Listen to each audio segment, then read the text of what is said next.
नमस्कार। स्वागत है आपका आपके YouTube चैनल पर। हम वापस काफ़ी दिनों से आपके बीच में कक्षाओं में आए हैं।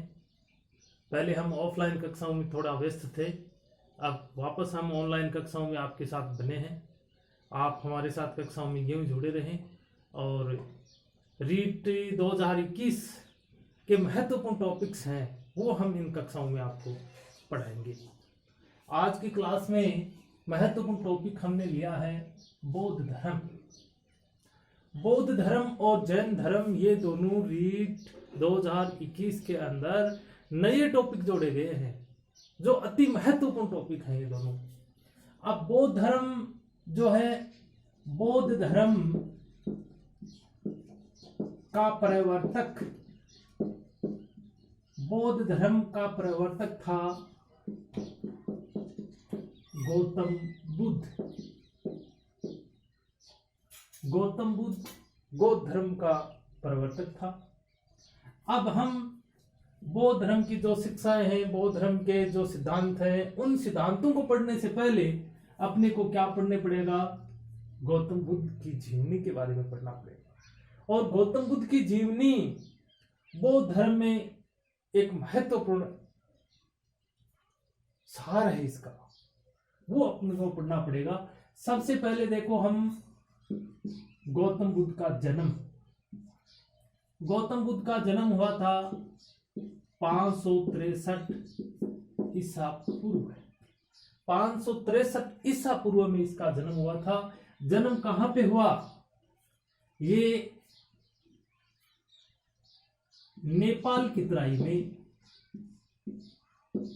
नेपाल की तराई में जो लुम्बिनी, अर्थात वर्तमान में इसको बोलते हैं रुमिनदेही, जो रुमिनदेही के नाम से प्रसिद्ध है, वहां नेपाल की तराई में लुम्बिनी के अंदर और इसका जन्म हुआ था। कपिलवस्तु के लुम्बिनी गांव में इसका जन्म हुआ था। जन्म कब हुआ था? 563 ईसा पूर्व में इसका जन्म हुआ था। इसी रुमिनदेही जो है इसको वर्तमान में कहते हैं तिलोराकोट या पिपरहवा। वहां पर वर्तमान में ये लोग जो रुमिनदेही जो है उसको तिलोराकोट और पिपरहवा के नाम से जानते हैं कि शायद तिलोराकोट जो गांव है, पिपरहवा जो गांव है, वो ही लुम्बिनी हो सकता है। ऐसी बौद्ध धर्म में आज भी उसकी मतलब चर्चा होती है। अब इसके जीवन की परिचय की बात करें तो इसका जन्म तो 563 ईसा पूर्व में हुआ। इसका नाम, जो गौतम बुद्ध का जो नाम था, नाम इसका सिद्धार्थ था, अर्थात गौतम बुद्ध के बचपन का नाम सिद्धार्थ था। जबकि इसकी जो गोत्र जो थी उसकी गोत्र गौतम थी। उसकी गोत्र गौतम होने की वजह से ही और इसको क्या कहा गया? गौतम बुद्ध कहा गया। इसके बचपन का नाम सिद्धार्थ था। ये ध्यान रखना। कई बार ऐसी एक समस्या होती है, देखो हम साथ में ही थोड़ा तुलनात्मक अध्ययन करते हैं, क्योंकि कई बार समस्या ये होती है कि बहुत सारे लड़के जो हैं वो महावीर स्वामी, अर्थात जो जैन धर्म के वास्तविक संस्थापक थे महावीर स्वामी के जीवन और गौतम बुद्ध के जीवन में बहुत सारे शब्द ऐसे हैं जिसमें कुछ समानता है, और समानता की वजह से हर लड़का उसमें कंफ्यूज भी हो जाता है और पर्सन गलत कर बैठता है। अब इसका जन्म 563 ईसा पूर्व हुआ। महावीर स्वामी का जन्म 599 ईसा पूर्व में हुआ। अब बहुत सारे लड़के, कई बार क्या होता है हमारे साथ में ऐसा ही होता है कि 563 ईसा पूर्व, 599 ईसा पूर्व, ये दोनों याद हैं, लेकिन ये कंफ्यूज हो जाते हैं कि गौतम बुद्ध का जन्म 599 में हुआ या 563 में हुआ, और इसके साथ में ये पर्सन गलत हो जाते हैं। तो इसका जन्म 599 ईसा पूर्व में हुआ। इसका बचपन का नाम सिद्धार्थ है, जबकि इसका बचपन का नाम था वर्धमान। इसके बचपन का नाम क्या है? वर्धमान। अब इसके पिता गौतम बुद्ध के पिता जो थे उसका नाम था सुधोधन। इसके पिता का नाम सुधोधन था, जो शाक्य गणराज्य के मुखिया थे। अर्थात शाक्य गणराज्य है, उसी गणराज्य में ये लुम्बिनी गांव उसी में आता था। शाक्य गणराज्य का मुखिया था। इसके पिता का नाम था सुधोधन, जबकि महावीर स्वामी के पिता का नाम था सिद्धार्थ। अब देखो यहां गलती हो जाती है कि महावीर स्वामी के तो पिता का नाम सिद्धार्थ था और गौतम बुद्ध के बचपन का नाम सिद्धार्थ था। इस प्रकार से ये दोनों में थोड़ी समानता होने की वजह से कई बार हम गलत कर बैठते हैं कि उनके पिता का नाम सिद्धार्थ है जबकि इसके बचपन का नाम सिद्धार्थ है। इसकी माता, गौतम बुद्ध की माता का नाम महामाया। गौतम बुद्ध की माता का नाम क्या था? महामाया। जबकि महावीर स्वामी की माता का नाम था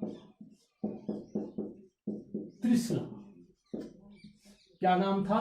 त्रिशला। उसकी माता का नाम त्रिशला, इसकी माता का नाम महामाया। हालांकि ध्यान में रखना कि जब गौतम बुद्ध अर्थात सिद्धार्थ का जो जन्म हुआ, उस जन्म के 7वें दिन ही महामाया का निधन हो गया था। महामाया का निधन हो गया, जबकि उसका लालन पालन फिर कौन करेगा? उसका लालन पालन उसकी मौसी प्रजापति गौतमी, ये उसका लालन पालन करती है। आगे इसी के जीवन परिचय में मान लिया कि सिद्धार्थ इसके बचपन का नाम था, गौतर उसकी गौतम थी, उसको गौतम बुद्ध कहने लगे। सुधोधन उसके पिता का नाम, माता का नाम महामाया, लालन पालन प्रजापति गौतमी ने किया। उसकी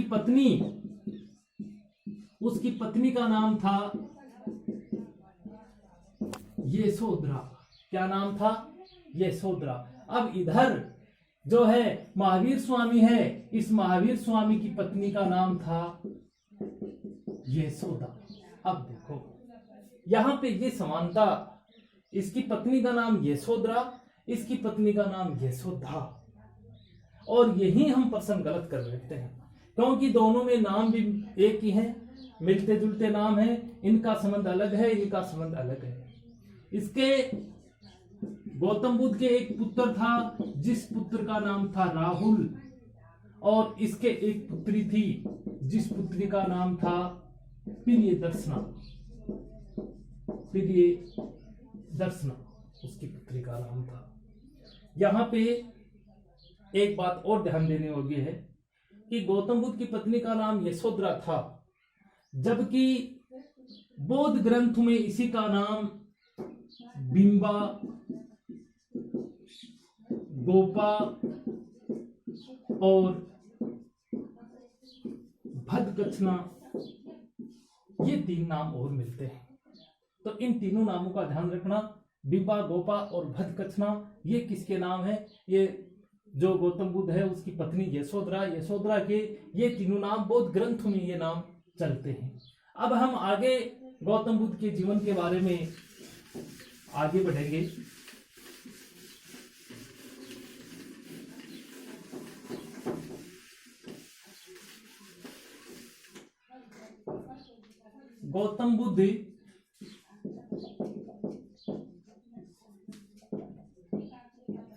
गौतम बुद्ध जो था ये बचपन से ही आध्यात्मिक प्रवृत्ति का था। जब छोटा बालक था तभी से यह आध्यात्मिक प्रवृत्ति का था, और उसकी ये प्रवृत्ति देख करके और 2 आजीविक साधु, जिन साधुओं का नाम था कालदेवल और कौंडिन्य। क्या नाम था? कालदेवल और कौंडिन्य। महत्वपूर्ण बात है, कालदेवल और कौंडिन्य इन दोनों ने भविष्यवाणी कर दी थी, गौतम बुद्ध के बारे में भविष्यवाणी कर दी थी कि गौतम बुद्ध या तो कोई चक्रवर्ती राजा बनेगा, और या गौतम बुद्ध है ये महान सन्यासी बनेगा। तो गौतम बुद्ध के एक महान सन्यासी बनने की भविष्यवाणी किसने की थी? कालदेवल और कौंडिन्य ने। जब इसकी आध्यात्मिक प्रवृत्ति को देखा कि वास्तव में इसकी आध्यात्मिक प्रवृत्ति है, सांसारिक मोह है इसका बिल्कुल नहीं है। ऐसी स्थिति में क्या हुआ, 16 वर्ष की उम्र में ही, 16 वर्ष की आयु में ही और उसका विवाह कर दिया गया।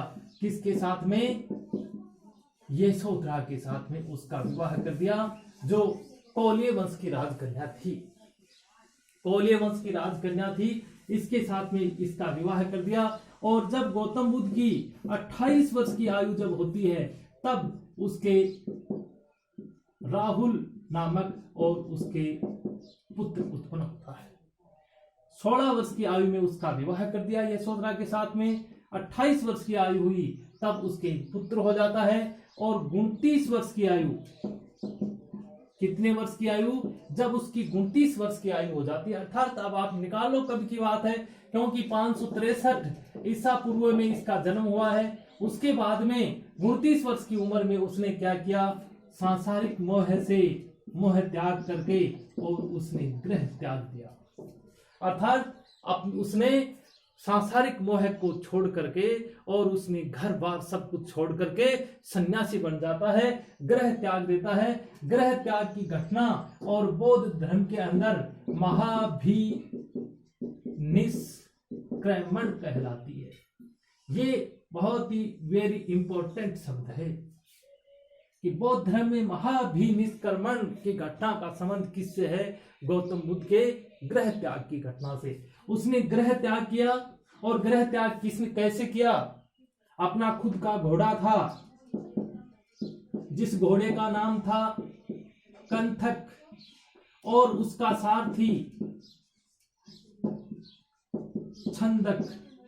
कंथक और छंदक इन दोनों को साथ में लेकर के और उसने गृह त्याग कर दिया। जब उसने गृह त्याग किया, अपने घोड़े कंथक और सारथी छंदक को लेकर के घोड़े पर बैठ करके उसने गृह त्याग दिया। और वास्तव में उसके गृह त्याग का प्रतीक, उसके गृह त्याग का प्रतीक है वो भी क्या है, अश्व अर्थात घोड़ा। आगे चल करके हम इन चीजों को भी पढ़ेंगे। उसके जन्म का प्रतीक अलग है, गर्भाधान का प्रतीक अलग है, उसके गृह त्याग का प्रतीक अलग है, वो सारी बातें भी बताएंगे। तो कंथक और छंदक को साथ में लेकर के उसने गृह त्याग दिया।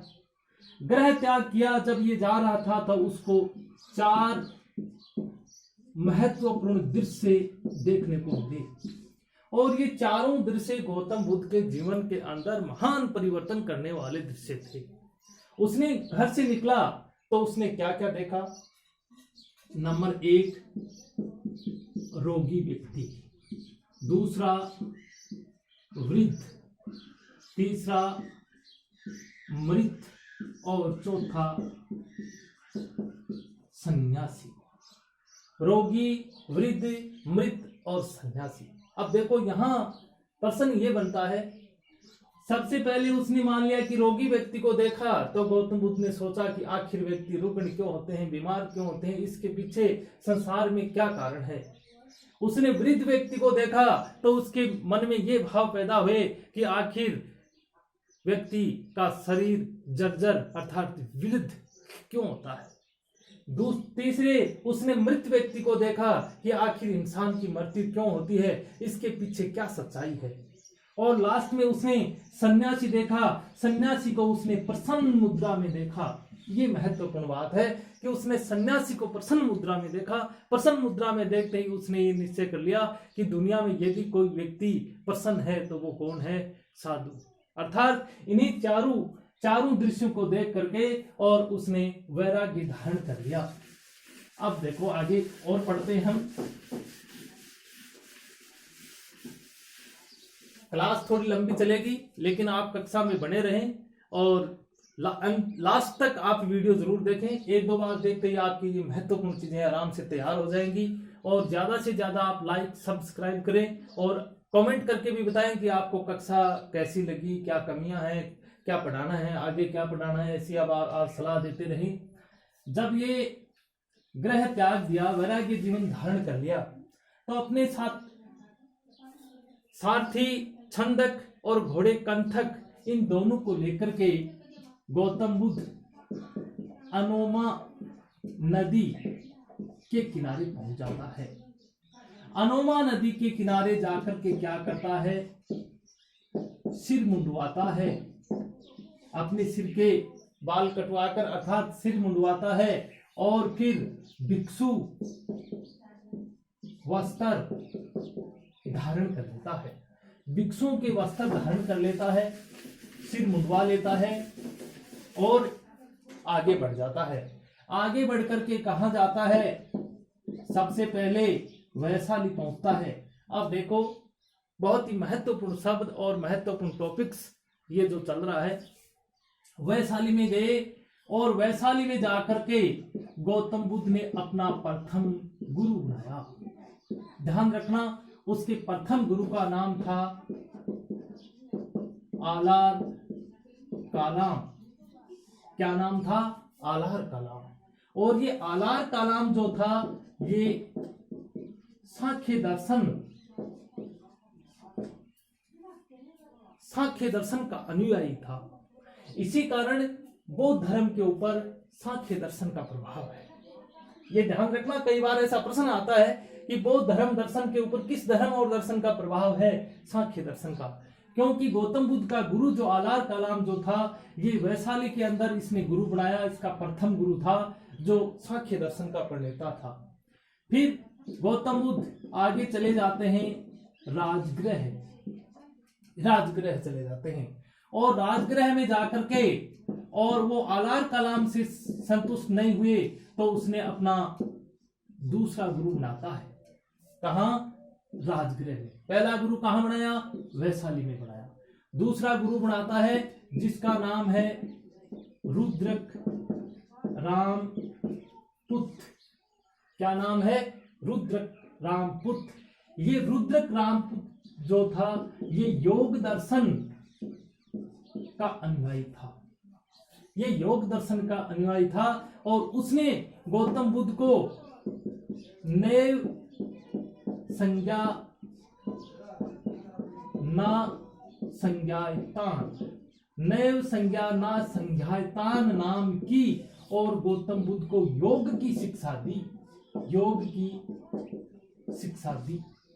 अब महत्वपूर्ण प्रश्न ये भी बनता है कि गौतम बुद्ध को योग की शिक्षा किसने दी? योग की शिक्षा देने वाला रुद्रक रामपुत्र जो था, राजगृह में उसने अपना गुरु बनाया, इसने ये शिक्षा दी थी। अब इसके बाद में फिर गौतम बुद्ध फिर भी रुद्रक रामपुत्र ने ये जो योग की शिक्षा दे दी, उसने सांख्य दर्शन की शिक्षा दे दी। इन शिक्षाओं से भी गौतम बुद्ध संतुष्ट नहीं हुए तो फिर कहां पहुंच जाते हैं?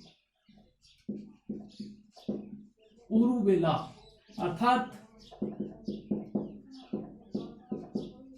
बोध गया पहुंच जाते हैं। बोध गया पहुंच गए और वहां पर और कठोर साधन छोड़ करके और वो निरंजना नदी अर्थात निरंजना नदी का नाम पुन नदी भी इसका नाम आता है। निरंजना नदी के किनारे जाकर के और सुजाता नाम की महिला थी, उसके हाथों उसने भोजन किया। बोध गया उरुवेला चला गया और उरुवेला जाने के बाद में और गौतम बुद्ध है वो सत्य की खोज अर्थात ज्ञान प्राप्ति के लिए और वो एक कठोर साधन लगा लिया और उस कठोर साधन को तोड़ करके उसने किसके हाथों भोजन किया? सुजाता के हाथों उसने भोजन किया। सुजाता के हाथों भोजन किया और बोध गया के अंदर ही वट वृक्ष के नीचे और कठोर तपस्या के लिए लीन हो गए। लगातार कहते हैं कि 49 दिन तक और कठोर तपस्या करते रहे। 49वें दिन और उसको ज्ञान प्राप्ति हुई। क्या हुआ? ज्ञान प्राप्ति हुई।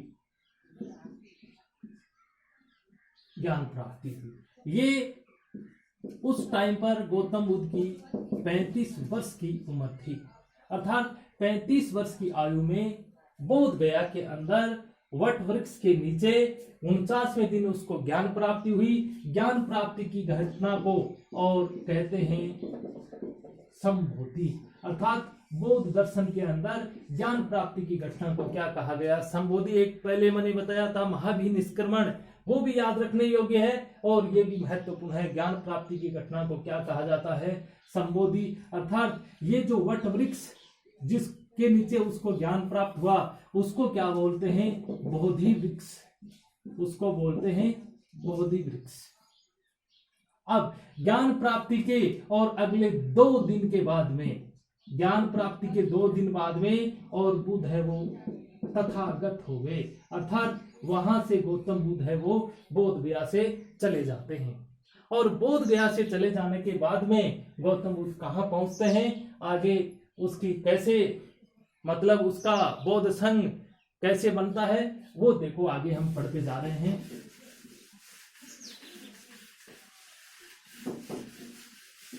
ये बहुत ही महत्वपूर्ण टॉपिक है।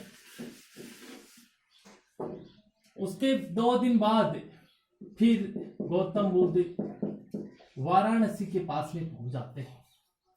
वाराणसी के पास में पहुंच जाते हैं। कौन सी जगह पे? सारनाथ। सारनाथ पहुंच जाते हैं और सारनाथ में पहुंच करके और उसने 5 ब्राह्मणों को और अपना पहला उपदेश देते हैं। 5 ब्राह्मणों को और अपना पहला उपदेश देते हैं।